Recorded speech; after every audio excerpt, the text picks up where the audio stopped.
Hola estimados, ¿cómo están?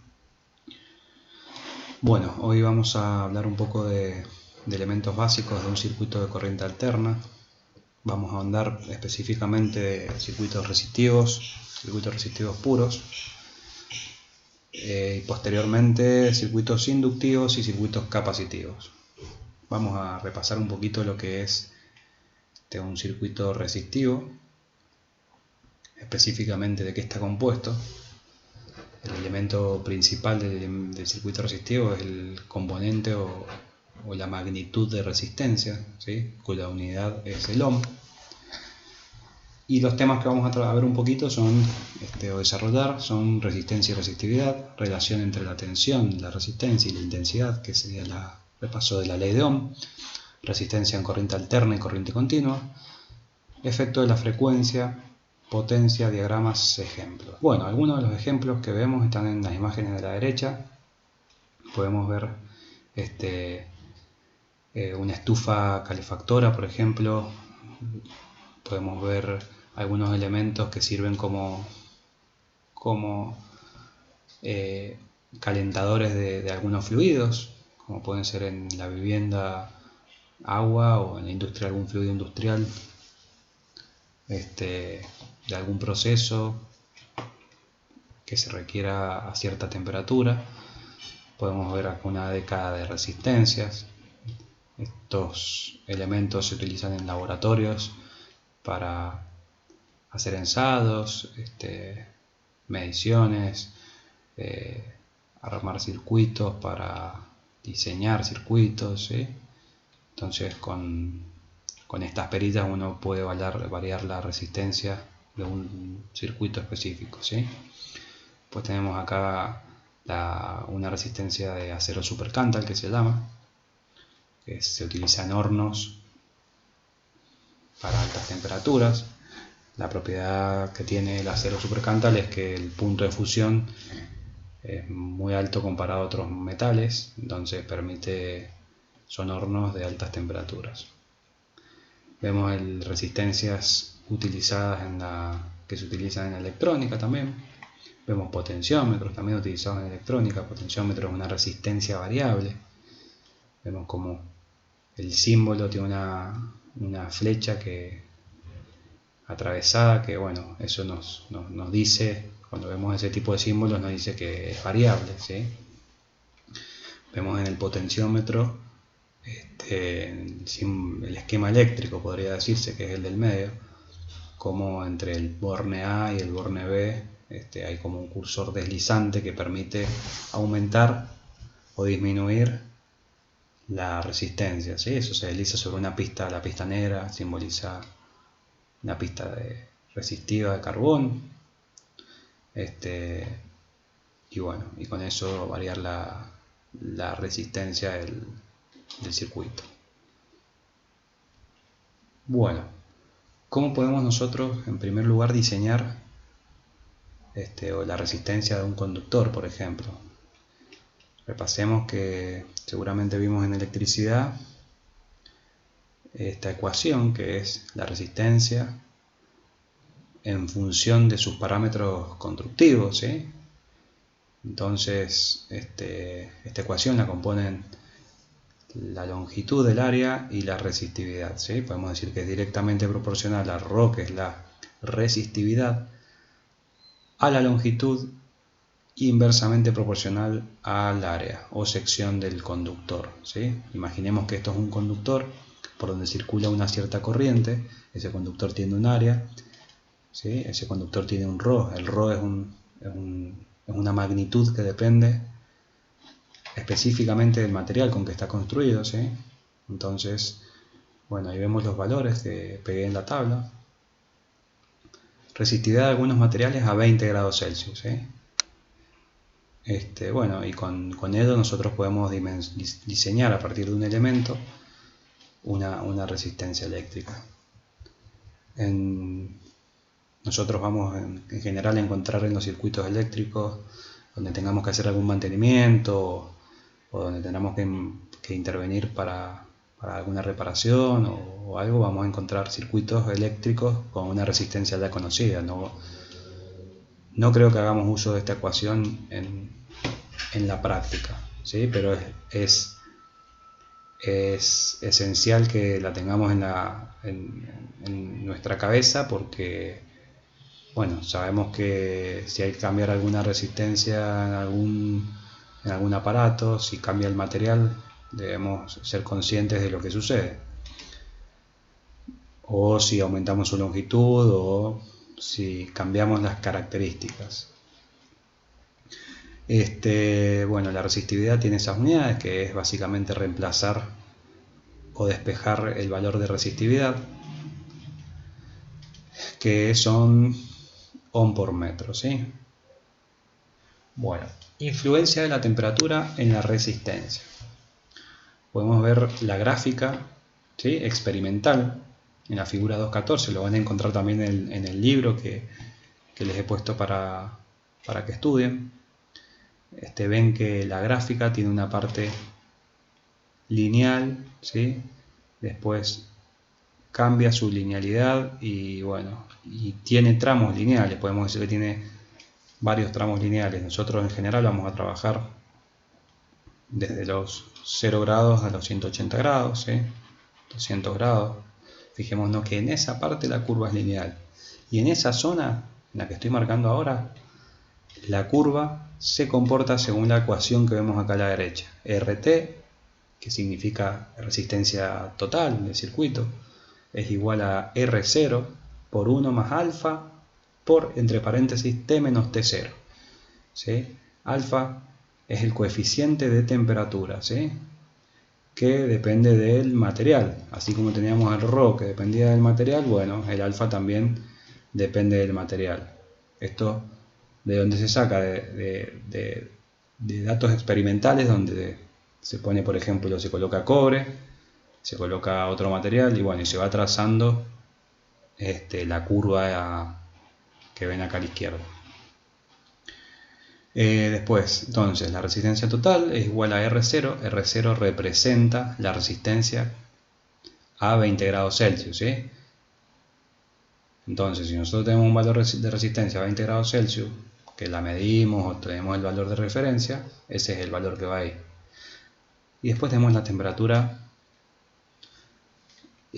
final menos la inicial o la de referencia. O sea, la T0 es la temperatura que corresponde a la R0. Por ejemplo, la temperatura, fíjense acá, la temperatura ambiente, ¿sí? De 20 grados Celsius. Y la temperatura T es la temperatura final a la que queremos trabajar. Entonces, con esta ecuación podemos conocer, para un valor de resistencia de temperatura 20 grados, podemos ver el valor de resistencia que vamos a tener a otra temperatura.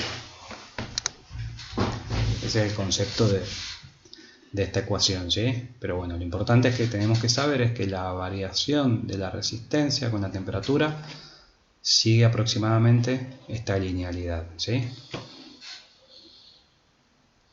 Bueno, vamos a hacer un repaso del Ley de Ohm.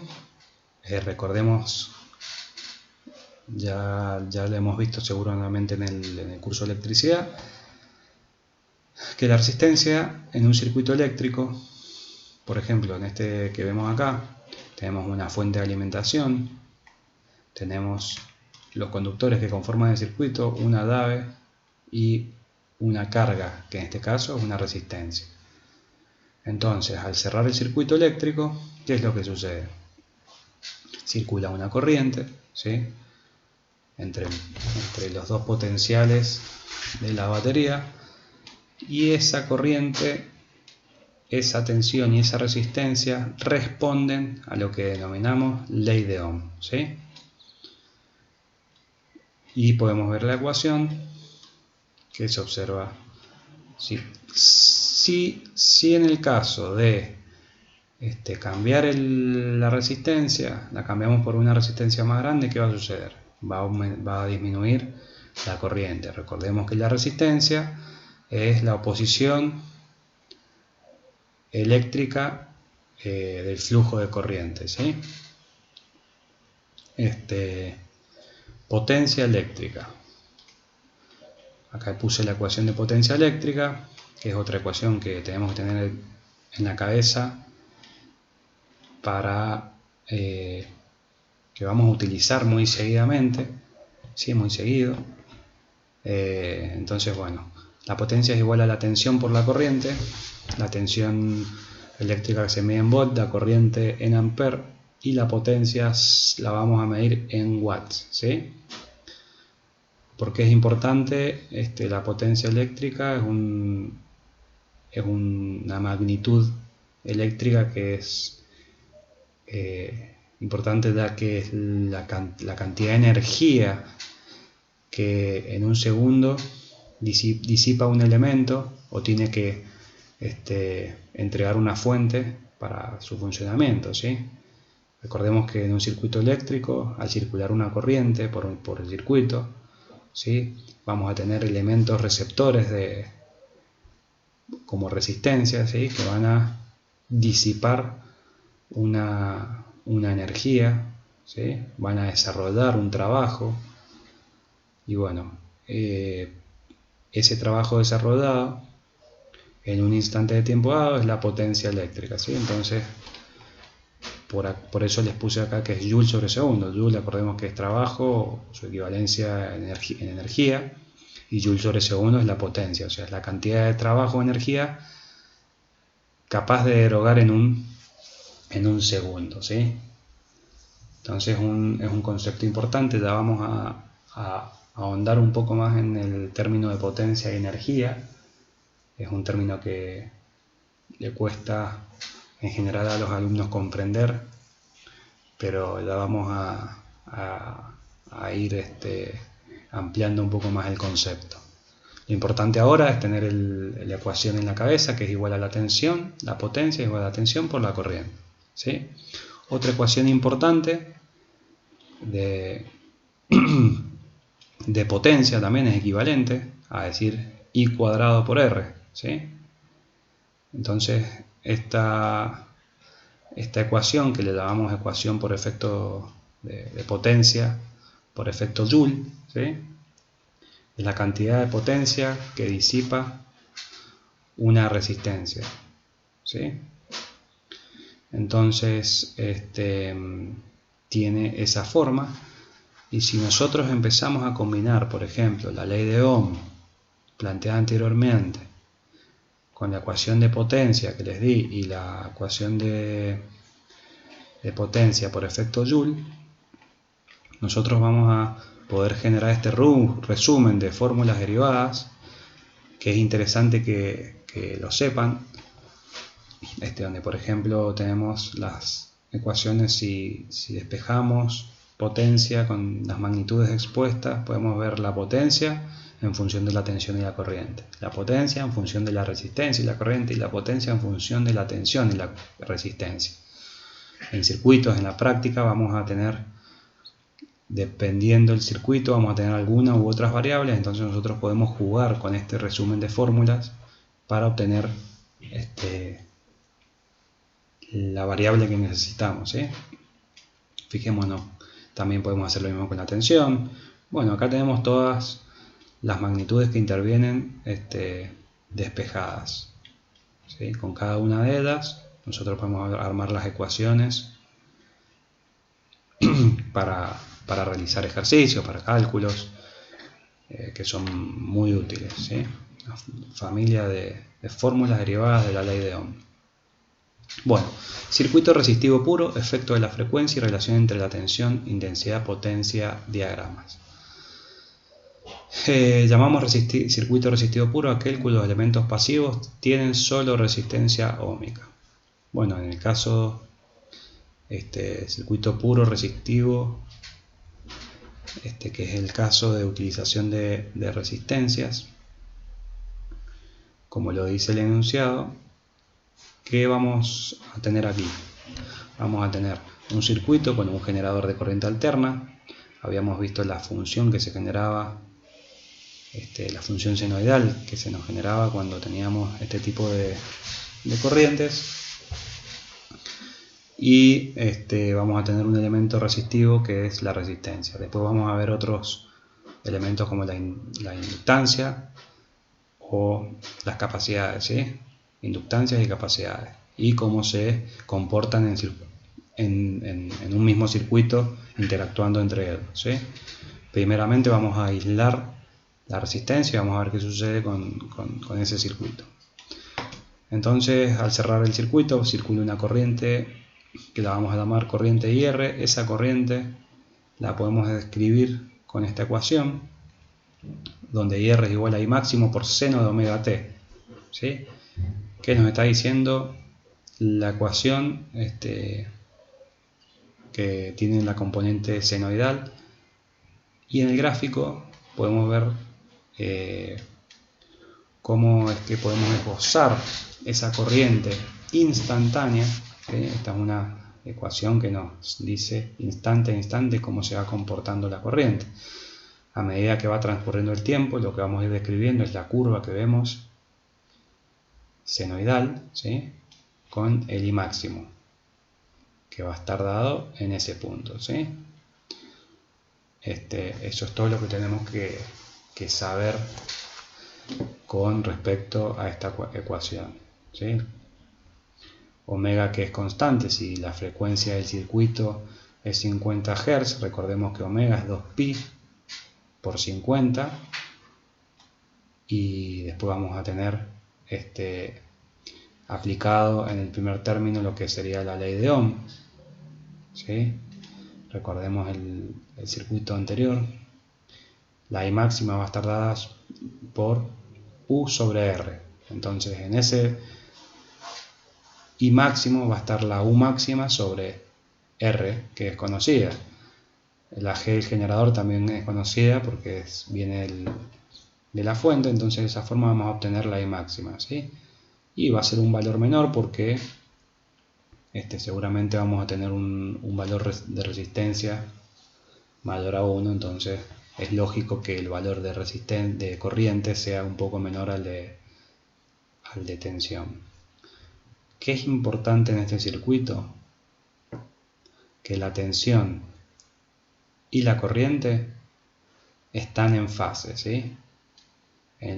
Inician en el mismo punto, cruzan al sentido negativo en el mismo punto, y fíjense que los dos vectores, habíamos hablado algo de las fases, ¿sí? Se inician en el mismo, los dos vectores corriente y tensión se inician al mismo tiempo, ¿sí? En el mismo ángulo de fase, ¿sí? Recordemos que habíamos dicho que la fase o fase inicial era aquel ángulo donde tomábamos o estudiábamos la onda, ¿sí? O la función. En este caso la estamos estudiando, para cada instante que la estudiamos va a ir variando de forma paralela o simultánea la tensión y la corriente, o sea que no hay desfasaje entre tensión y corriente. Eso es lo importante que tenemos que tener claro en un circuito resistivo puro, ¿sí? Entonces, tenemos este circuito, ya estamos un poquito adentrándonos a ver un poco más de complejidad en gráficos, en poner valores, que no sea todo tan genérico como en el circuito anterior. ¿Qué vamos a ver acá? Vamos a tener un circuito eléctrico, ¿sí? Formado por una resistencia, una fuente. Al cerrarse ese circuito va a circular una corriente, ¿sí? Y estas variables, B del generador, que es la tensión del generador, y la corriente IT, podemos ver cómo instante a instante varían en el tiempo, ¿sí? Entonces, ¿cómo varían? Bueno, de acuerdo también a la ley de Ohm en corriente alterna, ¿sí? Vamos a ver que en azul podemos ver la tensión, en rojo la corriente y en verde la potencia. Recordemos que la potencia es igual, habíamos dicho, a U por I.